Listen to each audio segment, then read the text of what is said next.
எல்லாருக்கும் வணக்கம். நான் உங்கள் சக்தி. இந்த வீடியோவில் வந்து பார்த்தீங்கன்னா டாப் 10ல் இருக்கக்கூடிய 10 சீரியல் கில்லர் படங்களை தான் வந்து பார்க்க போகிறோம். இந்த படங்கள் எந்தெந்த ஓடிடியில் இருக்குது, தமிழ் டப்பிங்கில் இருக்கா இல்லையா அப்படின்ற எல்லா டீட்டெயில்ஸும் இந்த வீடியோவில் பார்த்துடலாம். வாங்க இப்போ நம்ம வீடியோக்குள்ளே போகலாம். இதில் நம்ம முதலாவதாக பார்க்க போகிற படம் 2022 தெலுங்கில் ரிலீஸ் ஆன கெரோசின். ஒரு ஊரில் அடுத்தடுத்து சில பெண்களை ரொம்ப கொடூரமாக ரேப் பண்ணி கொலை செஞ்சு அப்புறம் அடையாளம் தெரியாமல் இருக்க மண்ணெண்ணை ஊற்றி எரிச்சிடுறாங்க இந்த சைக்கோ கில்லர். இந்த சைக்கோ கில்லர் யாருன்னு கண்டுபிடிக்க போலீஸ் அதிகாரி வைபவ் என்ட்ரி ஆறாரு. அவர் இன்வெஸ்டிகேஷன் பண்ண எல்லா கொலைகளுக்கும் பின்னாடியும் ஒரே மாதிரியான ஸ்டைல் இருக்குது அப்படின்றது தெரிய வருது. அந்த கொலையாளி வீசுகிற புதிர்களை உடைச்சு எப்படி அந்த சைக்கோவை நெருங்குறாரு, கடைசியில் அந்த கில்லர் யாரு, எதற்காகலாம் இப்படிலாம் பண்ணுறான் அப்படின்றதெல்லாம் கண்டுபிடிச்சாரா இல்லையா அப்படின்றதான் இந்த படத்தினுடைய ஒன்லைனர் ஸ்டோரிங்க. இந்த படம் ஒரு செம்மையான ஒரு ஸ்கிரிப்டுங்க. நான் ட்விஸ்ட் அண்ட் டர்ன்ஸ் எல்லாமே வந்து சூப்பராகவே இருக்கும். இந்த படம் நீங்கள் பார்க்கணும் அப்படின்ற மாதிரி நினச்சிங்க அப்படின்னா யூடியூப்லேயே இந்த படம் வந்து ஃப்ரீயாக இருக்குது. ஆனால் இந்த படம் தமிழ் டப்பிங்கில் வந்து கிடையாதுங்க. இந்த படத்துக்கு IMDb 7.4 ரேட்டிங் வந்து கொடுத்துருக்காங்க. அடுத்து நம்ம ரெண்டாவதாக பார்க்க போகிற படம் 2024 தமிழில் ரிலீஸ் ஆன தி ஸ்மைல் மேன். இந்த படத்தினுடைய ஒன்லைன் ஸ்டோரி என்னன்னா, படத்தினுடைய நாயகன் ஒரு ரிட்டையர்டு போலீஸ் ஆஃபீஸர். இவருக்கு ஒரு பெரிய பிரச்சனை இருக்குது, அதாவது அல்சைமர் ஞாபக மறதி நோய் இருக்குது. இவர் சர்வீஸில் இருந்தப்ப ஸ்மைல் மேன் அப்படின்ற ஒரு சைக்கோ கில்லரை வந்து துரத்துறாரு. அந்த கில்லர் கொலை பண்ணுறவங்களோட முகத்தில் கத்தியால் ஒரு சிரிப்பு மாதிரியான அடையாளத்தை வரைஞ்சி வச்சிருவான். அப்போ நடந்த ஒரு விபத்தில் கில்லர் தப்பிச்சிடறான். நம்ம ஹீரோவுக்கும் ஞாபக மறதி ஸ்டார்ட் ஆயிடுச்சு. இப்போ 5 வருஷம் கழிச்சு அதே ஸ்டைலில் மறுபடியும் கொலைகள் வந்து நடக்குது.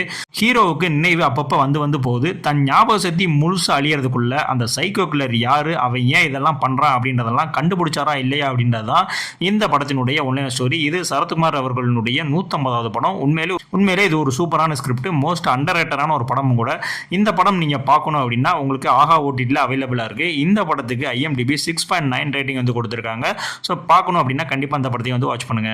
அடுத்து நம்ம மூணாவதாக பார்க்க போகிற படம் 2025 தமிழில் ரிலீஸ் ஆன 11. இந்த படத்தினுடைய ஒன்லைன் ஸ்டோரி என்னன்னா, படம் ஆரம்பிக்கும் போதே ஒரு கொலை, அதுவும் கொடூரமாக எரிக்கப்பட்ட ஒரு டெட் பாடியோட தான் ஓப்பனிங் சீனே வந்து ஆரம்பிக்குது. இந்த சீரியல் கில்லர் கேஸை இன்வெஸ்டிகேஷன் பண்ண நம்மளுடைய ஹீரோவான நவீன் சந்திரா அவர்கள் வந்து என்ட்ரி ஆறாப்ல. கொலையாரன் சும்மாலாம் வந்து கொலை பண்ணலாங்க, ட்வின்ஸாக பார்த்து மட்டும் தான் கொலை பண்ணுறான். அதுவும் அவங்களுடைய பர்த்டே என்னைக்கோ அன்னைக்கு தான் தூக்கி அவங்கள வந்து கொலை பண்ணிட்டு இருக்கான்.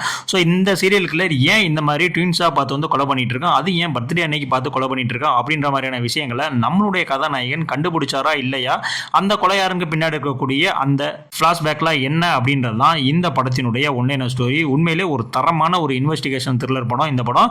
இந்த படத்தில் வரக்கூடிய அந்த ஃப்ளாஷ்பேக் சீன்ஸ் எல்லாமே வந்து சூப்பராக இருக்கும். இந்த படம் நீங்கள் பார்க்கல அப்படின்னா கண்டிப்பாக வந்து இந்த படத்தை வந்து வாட்ச் பண்ணுங்க. இந்த படமும் உங்களுக்கு ஆஹா ஓடிடியில் அவைலபிளாக இருக்குது. இந்த படத்துக்கு IMDb ரேட்டிங் 7.4 வந்து கொடுத்துருக்காங்க. அடுத்து நம்ம நாலாவதாக பார்க்க போகிற படம் 2022 தெலுங்கில் ரிலீஸ் ஆன ஹிட் தி செகண்ட் கேஸ். இந்த படத்தினுடைய ஒன்லைன் ஸ்டோரி என்னன்னா, கதாநாயகன் தன்னுடைய கேர்ள் ஃப்ரெண்டோட ஜாலியான ஒரு வாழ்க்கை வந்து வாழ்ந்துட்டு இருக்காரு. இப்படி ஜாலியாக அவருடைய வாழ்க்கை போயிட்டு இருக்கப்ப ஒரு பெண்ணோட டெட் பாடி துண்டு துண்டாக வெட்டப்பட்டு ஒரு பப்பில் வந்து கிடக்குது. ஸ்பாட்டுக்கு போய் இன்வெஸ்டிகேஷன் பண்ணும்போது தான் நம்ம ஹீரோவுக்கு மரண சாக்கு அடிக்குது. ஏன்னா அந்த உடம்போட தலை மட்டும்தான் அந்த பொண்ணோடது, மற்ற கை கால்கள் எல்லாமே வேற 3 பொண்ணுகளோடது. அதாவது சைக்கோ கில்லர் பொண்ணுகளை கடத்தி கொன்று அவங்க உடம்ப தையல் மிஷின் வச்சு தச்சு பேக் பண்ணி வச்சிருக்கான். இந்த மிரட்டலான கேஸை ஹீரோ எப்படி தன் புத்தியை யூஸ் பண்ணி குழுக்களெல்லாம் உடச்சி அந்த சைக்கோவை நெருங்கினாரு, கில்லரோட அந்த ஃப்ளாஷ்பேக்லாம் என்ன அப்படின்றது தான் இந்த படத்தினுடைய ஒன்லைன் ஸ்டோரி.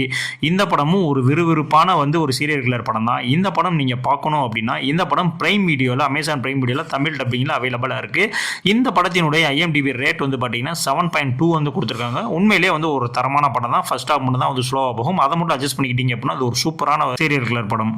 அடுத்து நம்ம 5வது பார்க்க போகிற படம் 2011 பெங்காலியில் ரிலீஸ் ஆன பைசேஸ் ரபோன். இந்த படத்தினுடைய ஒன்லைன் ஸ்டோரி என்னன்னா, கொல்கத்தா சிட்டியில் அடுத்தடுத்து சில கொலைகள் நடக்குது. அந்த சைக்கோ கில்லர் சும்மா கொலை பண்ணல, ஒவ்வொரு கொலையும் பண்ணும் போதும் பக்கத்தில் ஒரு பெங்காலி கவிதையை எழுதி வச்சுட்டு போயிடுறான். இந்த கேஸை இன்வெஸ்டிகேஷன் பண்ண போலீஸ் ஆஃபீஸர் அபிஜித் வராரு. ஆனால் கில்லர் இவருக்கு மேலே புத்திசாலியாக இருக்கான். வேற வழி இல்லாமல் டிபார்ட்மெண்ட்ல இருந்து சஸ்பெண்ட் ஆகி இப்போ வீட்டில் தனியாக சைக்கோ மாதிரி வாழ்ந்துட்டு இருக்கிற முன்னாள் என்கவுண்டர் ஸ்பெஷலிஸ்டான இன்னொரு போலீஸ்காரரை போய் கான்டாக்ட் பண்ணுறாங்க. இந்த 2 போலீஸும் சேர்ந்து கில்லர் வீசுகிற அந்த கவிதை புதிர்களெல்லாம் எப்படி உடைச்சு அவனை வந்து நெருங்குறாங்க, அந்த கில்லரோட உண்மையான மோட்டிவ் என்ன, கிளைமேக்ஸில் என்ன நடந்துச்சு அப்படின்றது தான் இந்த படத்தினுடைய ஒன்லைன் ஸ்டோரி. இந்த படத்தினுடைய இன்வெஸ்டிகேஷன் சீன்ஸ் எல்லாமே வந்து செம்ம சூப்பராக வந்து இருக்கும். இந்த படம் நீங்கள் பார்க்கல அப்படின்னா கண்டிப்பாக அந்த படத்தை வந்து வாட்ச் பண்ணுங்கள். இந்த படத்துக்கு IMDb 7.1 ரேட்டிங் வந்து கொடுத்துருக்காங்க. இந்த படம் ஹாட் ஸ்டார்லேயே அவைலபிளாக இருக்குது, ஆனால் தமிழ் டப்பிங்கில் இல்லை. அடுத்து நம்ம 6வதாக பார்க்க போகிற படம் 2022 மலையாளத்தில் ரிலீஸ் ஆன பாப்பன். இந்த படத்தினுடைய ஒன்லைன் ஸ்டோரி என்னன்னா, இந்த படத்தில் சுரோஸ் கேபி அவர் தான் நடிச்சிருப்பாரு. அவருடைய பேர் தான் வந்து பாப்பன். ஒரு காலத்தில் டிபார்ட்மெண்ட்டில் புலியாக இருந்த வந்த முன்னாள் போலீஸ் அதிகாரி தான் இவர். ஆனால் இப்போ ஏதோ ஒரு பழைய ஃப்ளாஷ்பேக் சோகத்தில் தனியாக வந்து சுற்றிட்டு இருக்காரு. இவருடைய பெண்ணான வின்சி இப்போ வந்து ஐபிஎஸ் ஆஃபீஸராக வந்து அந்த ஏரியாவுக்கு வந்து வராங்க. அப்பா மேலே பொண்ணுக்கு செம்ம கோபம், 2 பேருக்கும் வந்து பேச்சுவார்த்தையே கிடையாது. இந்த டைமில் ஊரில் அடுத்தடுத்து சில விஐபிகள் ரொம்ப கொடூரமான முறையில் கொலை செய்யப்படுறாங்க. வின்சி இந்த கேஸை கையில் எடுக்கிறாங்க. ஆனால் கில்லர் அவங்களுக்கு அல்வா கொடுத்து தப்பிச்சுக்கிட்டே இருக்கான். ஒரு கட்டத்தில் இந்த கேஸ் பாப்பனுடைய பழைய கேஸ் கூட கனெக்ட் ஆகிறது தெரிய வருது. வேற வெளி இல்லாமல் இந்த வின்சி தன்னுடைய அப்பாவோட ஹெல்ப்பை வந்து கேட்க வேண்டியதாக போகுது. இந்த அப்பா மகள் காம்போ 2 பேருமே சேர்ந்து சீரியல் கில்லரை பிடிச்சாங்களா இல்லையா, அந்த சீரியல் கில்லருக்கு பேக்கில் இருக்கக்கூடிய அந்த பேக் ஸ்டோரியில் என்ன அப்படின்றதான் இந்த படத்தினுடைய ஒன்லைன் ஸ்டோரி. இந்த படத்தில் ட்விஸ்ட் வந்து பஞ்சமே இல்லைங்க. அந்த அளவுக்கு வெறித்தனமாக வந்து ட்விஸ்ட் வச்சுட்ருப்பானுங்க. இந்த படம் நீங்கள் பார்க்கணும் அப்படின்னா கண்டிப்பாக G5ல தமிழ்லேயே வந்து அவைலபிளாக இருக்குது. கண்டிப்பாக அந்த படத்தை வந்து வாட்ச் பண்ணுங்கள். இந்த படத்துக்கு IMDb 6.7 ரேட்டிங் வந்து கொடுத்துருக்காங்க. அடுத்து நம்ம 7வதாக பார்க்க போகிற படம் 2014 ஹிந்தியில் ரிலீஸ் ஆன ராமன் ராகவ் 2.0. இந்த படத்தினுடைய ஒன்லைன் ஸ்டோரி என்ன அப்படின்னா, நவாசுதீன் சித்திக்கு வந்து பார்த்தீங்கன்னா ரோட்டில் சும்மா படுத்துட்டு இருக்கவங்கள இரும்பு கம்பியை வச்சு அடிச்சே சத்தம் இல்லாமல் கொலை பண்ணக்கூடிய ஒரு கொடூரமான சைக்கோ கில்லருங்க. இன்னொரு பக்கம் பார்த்தீங்கன்னா படத்தினுடைய நாயகனான விக்கி கௌசல், இவர் வந்து பார்த்தீங்கன்னா ஒரு அசிஸ்டன்ட் கமிஷனர் தான். ஆனால் இவரும் வந்து யோகியன் கிடையாது. அவருடைய கேர்ள் ஃப்ரெண்டேவே வந்து டார்ச்சர் பண்ணக்கூடிய அளவுக்கு வந்து ஒரு டாக்ஸிக்கான ஒரு ஆள் தான். ஒரு சுச்சுவேஷனில் 2 பேருக்கு வந்து ஒரு மீட்டப் ஆகுது. நீ என்னோட என்னடா, நான் வந்து வெளியில் கொலை பண்ணிட்டு இருக்கேன், நீ வந்து ஸ்டேஷனுக்குள்ளே வச்சு கொலை பண்ணிட்டு இருக்க, பேசாமல் நீ நான் ஒன்று சேர்ந்தலாமே அப்படின்ற மாதிரி வந்து பேச்சுவார்த்தை நடந்துட்டு இருக்கு. ஃபைனலாக வந்து பார்த்தீங்கன்னா அந்த ராமனை வந்து பிடிக்கிறதுக்காக ராகவா வந்து இன்வெஸ்டிகேஷன்லாம் வந்து பண்ணிட்டு இருக்காப்ல.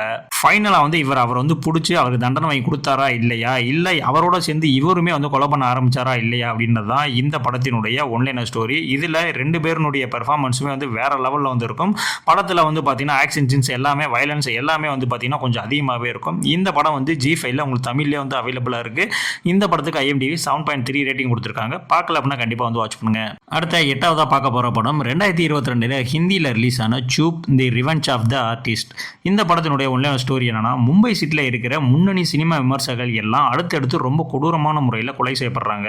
அதுவும் சும்மா கொலை பண்ணலாங்க, அவங்க எந்த படத்துக்கு எப்படி விமர்சனம் பண்ணுறாங்களோ அதே ஸ்டைல்லே வந்து கொலை செய்யப்படுறாங்க. இந்த கேஸை கையில் எடுக்கக்கூடிய நம்முடைய கதாநாயகன் ஏன் வந்து இந்த சீரியல் கில்லர் கரெக்டாக அந்த சினிமா விமர்சகர்களாக பார்த்து வந்து கொண்டுகிட்டு இருக்கான், அதற்கு பின்னால் இருக்கக்கூடிய காரணங்கள்லாம் என்ன, உண்மையிலே இவர் வந்து அவரை பிடிச்சாரா இல்லையா அப்படின்றது தான் இந்த படத்தினுடைய ஒன்லைன் ஸ்டோரி. இந்த படத்தை பொறுத்த வரைக்கும் துல்கர் சல்மான் அவருடைய பெர்ஃபார்மன்ஸ் டாப் நாச்சாக இருக்கும். படத்தில் ட்விஸ்ட்டுமே வந்து பார்த்தீங்கன்னா ரொம்ப சூப்பராக வந்து பண்ணியிருப்பாங்க. ஸ்க்ரீன் பிளேமே வந்து சூப்பராக இருக்கும்.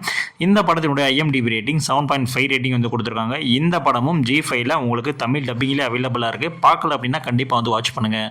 அடுத்த 9வதாக பார்க்க போகிற படம் 2024 ரிலீஸ் ஆன ஆப்ரகாம் ஓஸ்லர். இந்த படத்தினுடைய கதாநாயகன் ஜெயராம் தாங்க பண்ணியிருப்பாப்ல. இந்த படத்தில் ஒரு சீனியர் போலீஸ் ஆஃபீஸராக வந்து மனுஷன் வந்து நடிச்சிருப்பாப்ல. ஆனால் இவருக்கு டிப்ரெஷன், தூக்கமே இல்லாமல் ஹாலுசினேஷன் நோயால் வந்து பாதிக்கப்பட்டிருப்பார். ஏன்னா 3 வருஷத்துக்கு முன்னாடி அவரோட லைஃப்பில் அவருடைய மகள் அண்டு ஒய்ஃபை வந்து கடத்திட்டு போய் இன்னுமே வந்து அவங்க வந்து கிடைக்காம இருப்பாங்க. இப்படி இருக்கிற சோகத்தில் ஓஸ்லர் கைக்கு ஒரு விசித்திரமான ஒரு சீரியல் கில்லர் கேஸ் வருது. ஐடி கார்டில் இருக்கிற ஃபோட்டோவை மாற்றி வச்சு ரொம்ப வித்தியாசமான முறையில் IT ஊழியர்கள் மற்றும் டாக்டர்கள் வந்து கொலை செய்யப்படுறாங்க. கில்லர் கொலை பண்ணிட்டு ஒரு லத்தீன் கவிதை வரியில க்ளூவா வந்து வச்சுட்டு போறான். ஓஸ்லர் இந்த கேஸை இன்வெஸ்டிகேஷன் பண்ண இந்த கொலைகளுக்கு பின்னாடி 1989 ஒரு மெடிக்கல் காலேஜில் நடந்த கொடூரமான ஃபிளாஷ்பேக் சம்பவமும் இதில் பாதிக்கப்பட்ட அலெக்சாண்டர் என்ற கேரக்டரும் இருக்கிறது தெரிய வருது. கடைசியில் ஓஸ்லர் அந்த கில்லரை கண்டுபிடிச்சாரா இல்லையா, அவருடைய ஃபேமிலிக்கு என்னாச்சு அப்படின்றது தான் இந்த படத்தினுடைய ஒன்லைன் ஸ்டோரி. இந்த படமும் ஒரு செம்மையான சீரியல் கில்லர் படம் தான். இந்த படமும் ஹாட்ஸ்டாரில் உங்களுக்கு தமிழ் டப்பிங்கிலே வந்து அவைலபிளாக இருக்குது. இந்த படத்துக்கு IMDb ரேட்டிங் 6.6 ரேட்டிங் வந்து கொடுத்துருக்காங்க. கண்டிப்பாக ஒரு வாட்சபிளான ஒரு படம் தான் இது. அடுத்து நம்ம ஃபைனலாக பார்க்க போகிற படம் 2023 தமிழில் ரிலீஸ் ஆன போர்த்தொழில். இந்த படத்தினுடைய கதை என்னன்னா, படத்தில் வந்து சரத்குமார் வந்து பார்த்தீங்கன்னா போலீஸ் ஆஃபீஸராக வராரு. அவர் வந்து பார்த்தீங்கன்னா சும்மா ரஃப் அண்ட் டப்பான எக்ஸ்பீரியன்ஸ் அதிகமுள்ள செம்ம கோபக்காரரான ஒரு போலீஸ் கேரக்டர். அவருக்கு அசிஸ்டண்டாக வந்து பார்த்தீங்கன்னா அசோக் செல்வன் வந்து வராரு. இவர் புக்கெல்லாம் படிச்சுட்டு கோல்டு மெடல் வாங்கிட்டு இப்போ தான் ஃபர்ஸ்ட் டைமாக ஃபீல்டுக்கு வர்ற ஒரு பயந்தாங்கோலி அசிஸ்டன்ட் கமிஷனர்.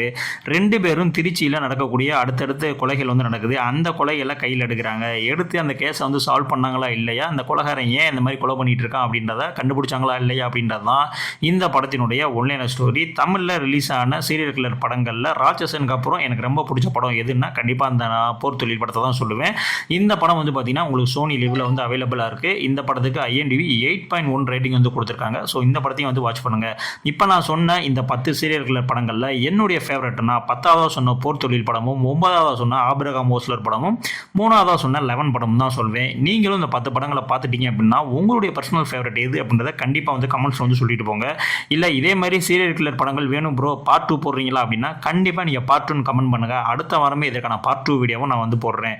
ஸோ இந்த வீடியோ பிடிச்சிருந்துச்சு அப்படின்னா கண்டிப்பாக நம்மளுடைய சேனலை சப்ஸ்கிரைப் பண்ண மறந்துடாதீங்க. நம்மளுடைய சேனல் பெரிய சேனலாக இல்லைங்க, சின்ன சேனல் தான். ஸோ நீங்களாம் சப்ஸ்கிரைப் பண்ணால் தான் நம்மளுடைய சேனல் மென்மேலும் வளரும். ஸோ இதே மாதிரியான அடுத்த ஒரு வீடியோவில் சந்திக்கிறேன். நன்றி.